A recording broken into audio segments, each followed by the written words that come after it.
you wanna fight. Está começando mais um podcast A Voz do Interior. Olá, sejam todos bem-vindos. Estamos começando mais um episódio. Vamos dar sequência então aos pensadores gregos. Agora chega a vez de Aristóteles. Aristóteles, que viveu por volta de 384 a.C. a 322 a.C., foi um dos principais, um dos mais importantes filósofos gregos. Escreveu uma série de obras que falavam sobre política, ética, moral e outros campos do conhecimento, e foi professor de Alexandre o Grande, que muitos de nós conhecemos pela história. O ponto alto e chave aqui no pensamento de Aristóteles é a sua metafísica. Ele diz assim: existe uma ciência que considera o ser enquanto ser e as competências que lhe competem enquanto tal. Ela não se identifica com nenhuma das ciências particulares. De fato, nenhuma das outras ciências considera universalmente o ser enquanto ser, mas delimitando uma parte dele. Cada uma estuda as características dessa parte. Bom, Aristóteles foi discípulo de Platão. Platão, como a gente já estudou no episódio anterior, considerava que a realidade era dividida entre dois mundos: o mundo inteligível das ideias, onde habitava o conceito das coisas, que habitam o mundo sensível. O mundo sensível é o mundo aparente, é o mundo que é cópia de tudo aquilo que existe enquanto conceito. O mundo perecível, que se estraga. Enquanto o mundo das ideias é o mundo da essência, das coisas que são eternas. Porém, por sua vez, Aristóteles afirmava que só havia um mundo. Aristóteles, assim que aperfeiçoou a sua filosofia, começou a discordar de seu mestre. E isso é legal na filosofia, porque você consegue transcender aquele que era o seu tutor. A grande diferença era, segundo a compreensão de Aristóteles, é que essa realidade podia ser conhecida a partir dos sentidos, a partir da observação intelectual, inclusive. E para tal, ele criou o conceito de substância ao afirmar que não existe a ideia de um objeto e o dito objeto, como falara Platão. Então, a substância seria o suporte ou o substrato pelo qual a matéria, aquilo que é palpável, perceptível, se constitui em algo seguindo uma forma. É a substância que É na substância que atuam as famosas 4 causas que iremos tratar a seguir. A substância refere-se aos seres particulares, individuais, peculiares, realmente existentes. Substância é sempre sujeito, isto é, aquilo do que se fala, do que se atribui. É então aquilo que nós vamos chamar de essência. Para ele, o ser humano é um ser vivente e racional. A substância do ser humano seria ser vivente e racional. A substância, ela difere dos acidentes, que são os predicados, o que só existe independência da substância. Como, por exemplo, a altura de um homem, a cor da pele, dos olhos, o tipo de cabelo. A alteração e a mudança desses acidentes não alteram na substância, na essência, na definição do que é o ser humano. O fato de ter olhos azuis e não escuros não deixa ele menos racional e nem menos vivente. Entenderam? A substância é aquilo que permite à matéria adequar-se a determinada forma. Porém, ao assumir que as formas são imutáveis e a matéria é mutável, ela sofre mudança, surge um problema de adequação das matérias às suas respectivas formas ou conceitos. Para resolver isso, minha gente, Aristóteles introduziu então a noção de distinção entre ato e potência. Vamos então aos novos conceitos. Ato e potência. Todos os seres e objetos materiais existem nessas duas formas. Uma atual, é o ato, e uma em potencial, é potência. Ato seria a forma atual, aquilo que a matéria é agora. E potência seria a forma especial que a matéria guarda dentro de si, isto é, um vir a ser ou um poder vir a ser. Toda matéria atual pode transformar-se em suas potências. Quando um determinado ser transforma-se em sua potência, pode-se dizer que ele se atualizou, ou seja, transformou-se em uma nova matéria, em ato. Para exemplificar esse raciocínio, podemos tomar a ideia de uma criança. Existe enquanto criança, ou seja, a forma atual dela é criança. Ela está em ato, criança, mas ela também guarda uma potência dentro de si, a possibilidade de se tornar uma pessoa adulta, em potência. Então, na forma atual ela é criança, mas em sua potência ela possibilita, ela tem a possibilidade de se tornar uma pessoa adulta. Da mesma forma a semente, enquanto ato é uma semente, porém, quando a semente brota e cresce, ela se atualiza, tomando uma forma nova e transformando a sua matéria. Em potência pode se tornar uma árvore. Passemos então para as 4 causas que citamos anteriormente, para nós conhecermos o objeto a partir da observação e a partir do exercício racional. Existem 4 causas que nos possibilitam o conhecimento desse tal fenômeno investigado. A causa material indica do que é feita aquela coisa que você está estudando, que você está observando. O elemento que compõe o objeto. Exemplo, cadeira. Ela pode ser de madeira, a causa material, se ela for de madeira, a causa material dela é madeira. Mas se ela for de vidro, então a causa material dela seria o vidro. Por outro lado, nós temos a causa formal, que indica qual a forma ou a estrutura daquela coisa, aquele fenômeno que nós estamos observando. Exemplo, da cadeira seria quadrada, forma quadrada no assento horizontal, junto com o encosto na vertical sobre a base de pernas. Essa seria a forma da cadeira. É aquilo que diferencia ela de uma mesa, por exemplo, ou de um cavalo, a forma dela.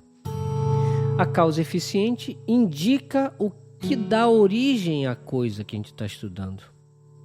É o que dá origem ao fenômeno estudado. É a força ou a ação que produz aquele fenômeno, aquela coisa. Exemplo, em uma construção de uma casa, o pedreiro então seria a causa eficiente, porque é ele que a constrói. E por último, a causa final, que indica qual a função daquela coisa, o objetivo para o qual foi criado, qual o propósito daquilo ter sido criado, qual o objetivo final, para que foi pensado. No caso da mesa, é ser suporte para colocar objetos sobre ela, seja para escrever ou para se alimentar e etc. Esse foi o objetivo para o qual a mesa foi criada. Então a causa final indica isso. As causas são usadas como ferramentas para entender e explicar o movimento dos fenômenos. Em comparação com a ciência moderna, a gente vai perceber que ela se concentra mais na causa eficiente, na força ou na ação que conduz a um resultado.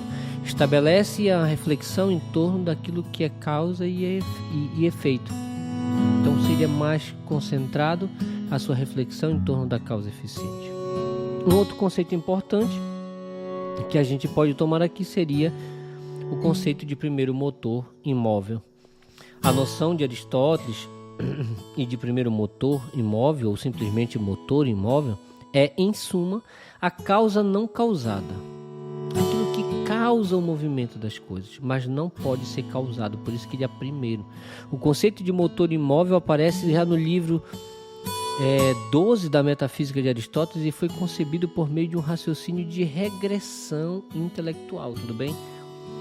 Aristóteles, então, minha gente, pensando no princípio da causalidade, e na experiência prática que nos faz entender que tudo o que acontece tem um início, opera uma regressão de pensamentos e constata que, se entendermos que para tudo no mundo existe uma causa anterior, deve haver um momento inicial onde não haveria mais causas anteriores, ou, caso contrário, cairíamos em uma espécie de loop infinito. Esse momento inicial que causa movimento, mas não é movimentado por alguém, é o primeiro motor imóvel, ou aquilo que dá impulso, mas não é impulsionado.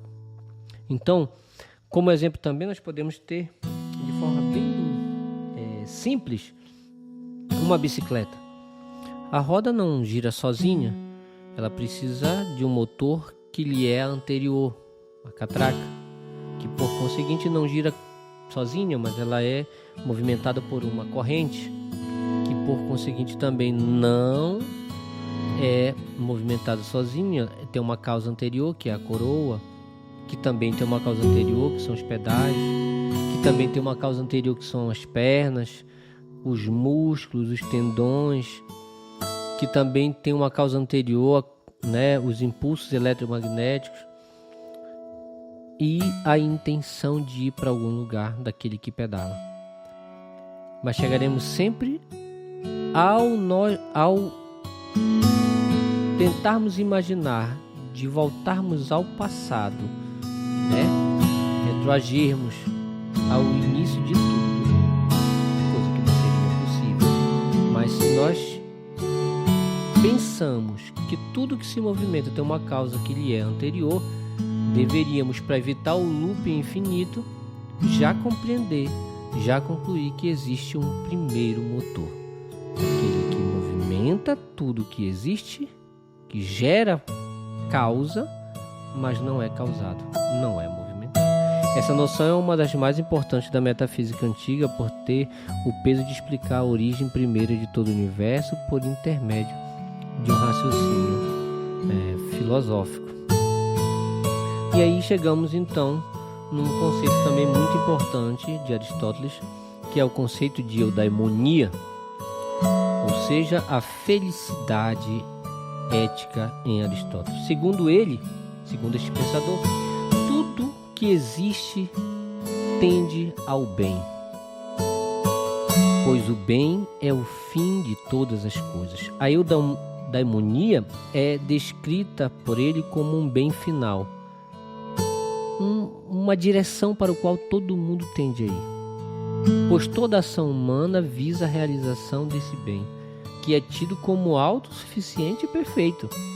Discute conceitos éticos fundamentais como felicidade e virtude, detendo-se na apreciação de várias virtudes particulares e analisa o agir humano.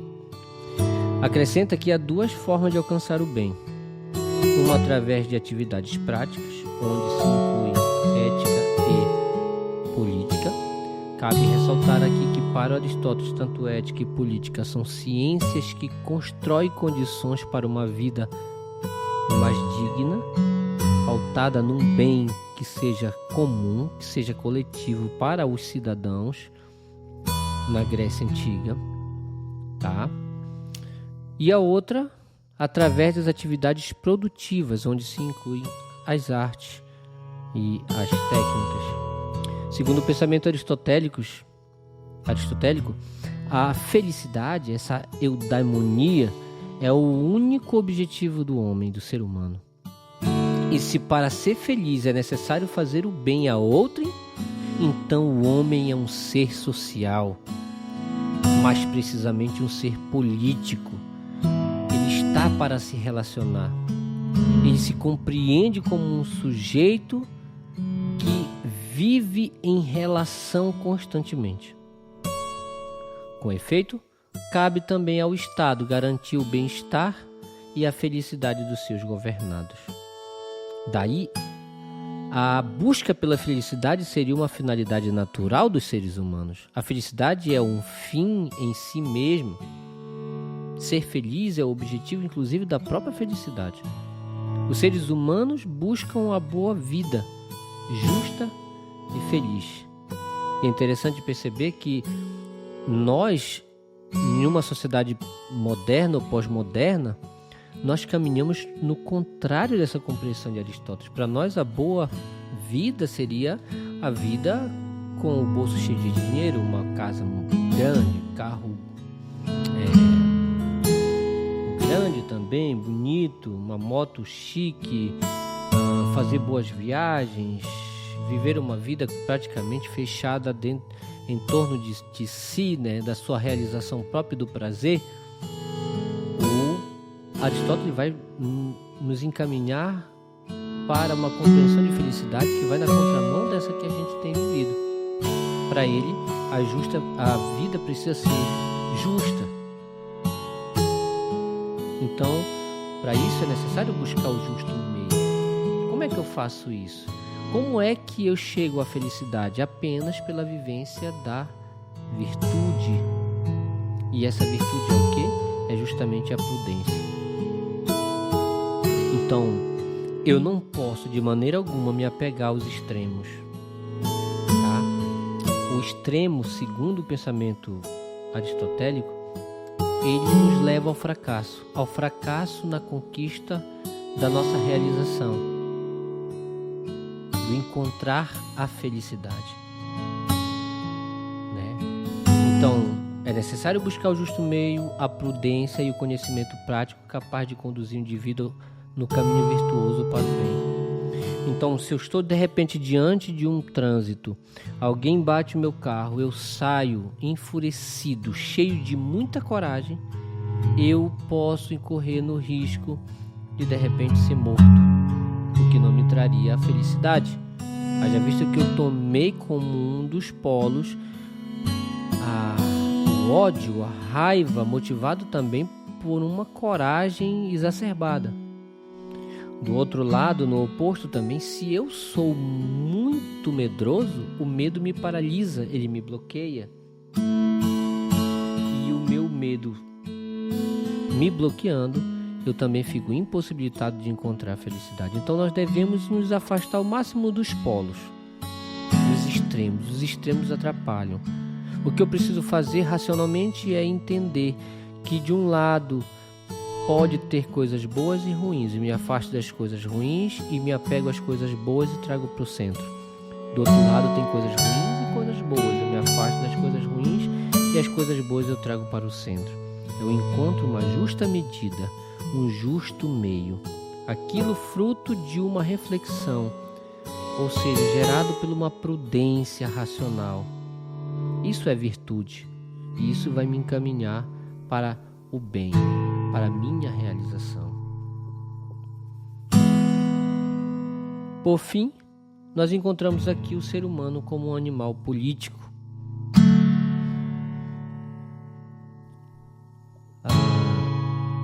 Como Platão, Aristóteles escreveu em um período de profunda crise da democracia escravista, gente. Ele preocupou-se com as formas de governo, considerando legítimas a monarquia, a aristocracia e a democracia. Escreveu um longo tratado à política, onde analisou os regimes políticos e as formas de Estado. Aristóteles afirmava que a cidade, a polis, cidade-estado, era anterior ao indivíduo e este só podia realizar-se através da vida em sociedade, através da atividade política. É interessante ele falar isso pra gente, porque serve como também mais um ensinamento, porque hoje nós estamos nos afastando da atividade política. Muitos de nós acabamos olhando para a política com uma certa rejeição devido às crises de corrupção, às crises de gerenciamento sobre as coisas públicas. E aí vai justamente trabalhar a ideia de que é na polis, é na cidade, é na relação política não a relação política partidária em si, mas a relação política. Eu como sujeito que eu compartilho conhecimento, que eu compartilho ideias, que eu ajudo na construção de uma sociedade melhor, em vista de dar condições para a vida digna para os cidadãos. Eu que sou atividade nesse sentido racional e prudente em busca da felicidade. Essa felicidade só se realiza dentro de um ambiente coletivo de cidade. Essa felicidade individualista, para Aristóteles, ela não é plena. Ela só se plenifica no coletivo, na cidade. Etimologicamente, a palavra política é derivada da palavra polis, que significa cidade. A palavra originalmente designaria a atividade própria da polis, a atividade própria do desenvolvimento, do gerenciamento dentro do contexto das relações na cidade-estado. Para Aristóteles, os seres humanos também são seres políticos, ou melhor, são animais políticos. Zoom politikon, como definiu. Então, para a gente compreender a vida feliz sem compreender essa prática de virtude, de prudência, dentro das relações políticas, dentro dos relacionamentos, em Aristóteles acabaria não sendo possível. A gente precisa necessariamente, não sei se me fiz entender, compreender o alcance do bem final, da felicidade. Só é possível pela vida prudente e virtuosa dentro das relações na cidade, na polis. Ok? Então, algumas obras aqui para a gente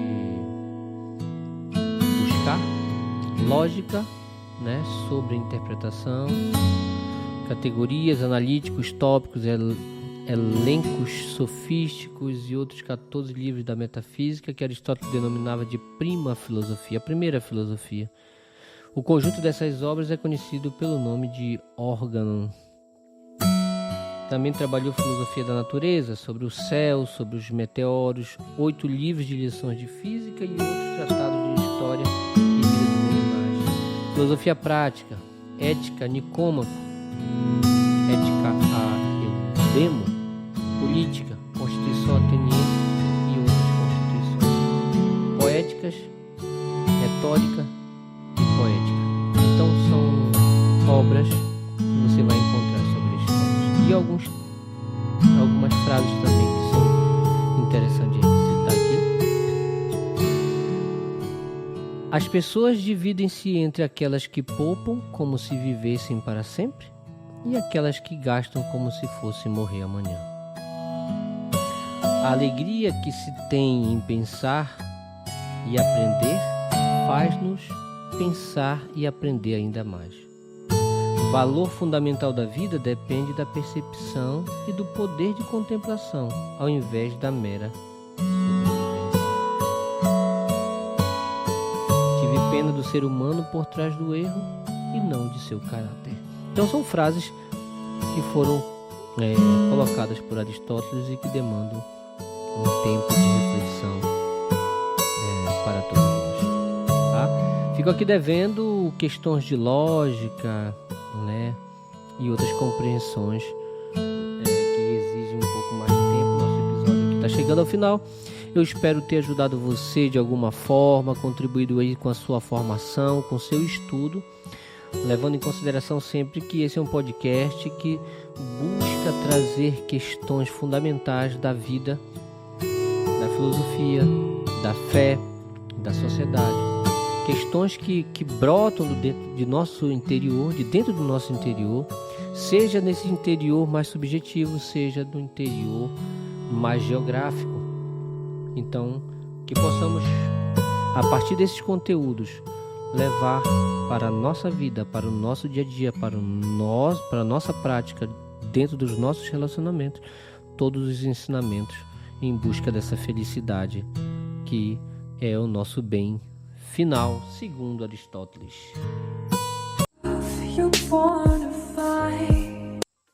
Então, termina aqui mais um podcast, A Voz do Interior. Até o próximo programa.